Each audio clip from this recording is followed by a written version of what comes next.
दोस्तों, आज की कहानी है पतिदेव अच्छा है हमें औलाद नहीं है। दोस्तों, कहानी शुरू करने से पहले अगर आपने चैनल को सब्सक्राइब नहीं किया हो तो कर लीजिए ताकि आपके पास पहुंच सके हर नया वीडियो।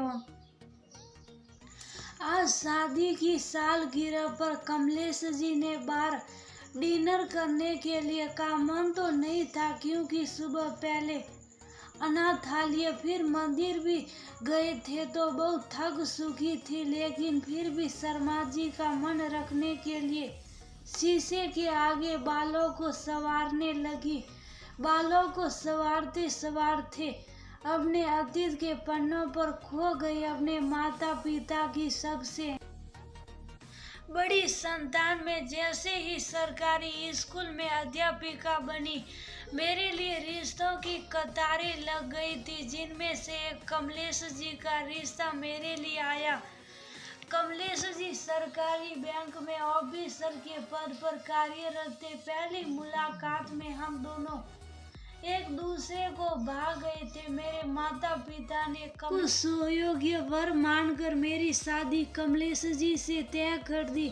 बड़े धूमधाम से विवाह के सारे संस्कार हुए। मैं विदा होकर ससुराल आ गई। ससुराल में सभी बहुत अच्छे थे। सास, ससुर, देवर और एक ननद, सभी का व्यवहार मेरे लिए बहुत अच्छा था। शादी के 3 साल तक हम दोनों ने बच्चे के बारे में नहीं सोचा। 3 साल बाद हम दोनों बच्चे के बारे में सोचने लगी, लेकिन शायद भगवान को कुछ और ही मंजूर था। हमारी कोई औलादी नहीं हुई। धीरे धीरे समय यूं ही बीता और हम दोनों अकेले हो गए। सास ससुर अपनी अंतिम यात्रा को चले गए। ननद की शादी हो गई और देवर शादी करके अमेरिका में सेटल हो गया। रिटायरमेंट के बाद हम दोनों ही एक दूसरे के लिए बच्चे बन गए। हम दोनों सुबह एक साथ वॉक पर जाते, घर आकर लूडो खेलते। घर के कामों के लिए कांता बाई लगा रखी थी जो हम दोनों के लिए खाना बना देती और घर की साफ सफाई कर देती।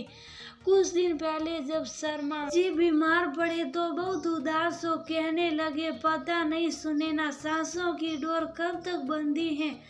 काश हम दोनों को कोई औलाद होती तो मेरे बाद वो तुम्हारा ध्यान रखती और मैं चैन से इस दुनिया को अलविदा कह सकता था।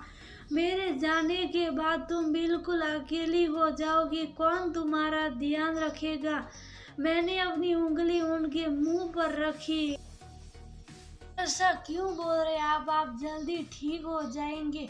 हम दोनों का 7 जन्मों का साथ है, अभी इतनी जल्दी छूटने वाला नहीं है। और किसने कहा आपसे कि अगर हमारे बच्चे होते तो वह हमें देखते।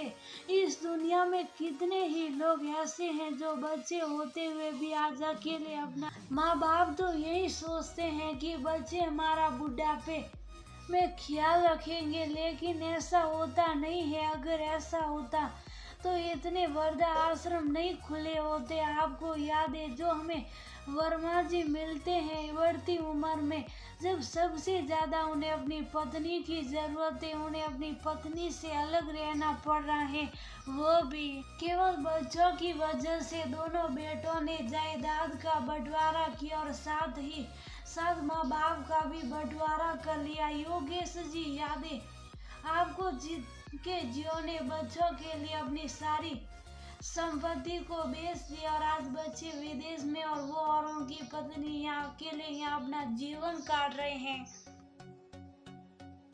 अरे हम तो अकेले इसलिए हैं कि हमें औलादे नहीं हैं। कैसे कितने ही इस दुनिया में ऐसे माँ बाप हैं जिनकी 60 साल औलादे हैं, लेकिन वह भी अकेले ही अपना जीवन व्यतीत कर रहे। इसलिए आप इस चिंता को अपने दिल से निकाल दीजिए कि अगर हमारी कोई औलाद होती तो वो हमें देखती और वह की आवाज से मेरी तंद्रा टूटी मारे बुढ़ापे का सहारा बनती। हम दोनों साथ ही अपने घर में हैं, जो मर्जी आते हैं वह करते हैं, जैसा मर्जी आती वह खाते हैं। लेकिन कई माँ बाप ऐसे हैं जो बच्चों के होते हुए भी न अपनी मर्जी का मत सोचो कि हमें औलादे नहीं हैं, हम दोनों एक दूसरे के लिए काफी हैं। मैंने अपनी बात को खत्म किया और उनके लिए उनकी पसंद की अदरक वाली चाय बनाने चली गई। बीवी जी, सब काम हो गया, अब मैं जाऊं? से मेरी तंद्रा टूटी। हाँ कांता, अपने बच्चों के लिए ये फ्रूट, मिठाई और ये कपड़े भी लेती जा। मैंने कांता को ढेर सारे फल, मिठाई और कपड़े दिए तो उनके चेहरे की खुशी देखकर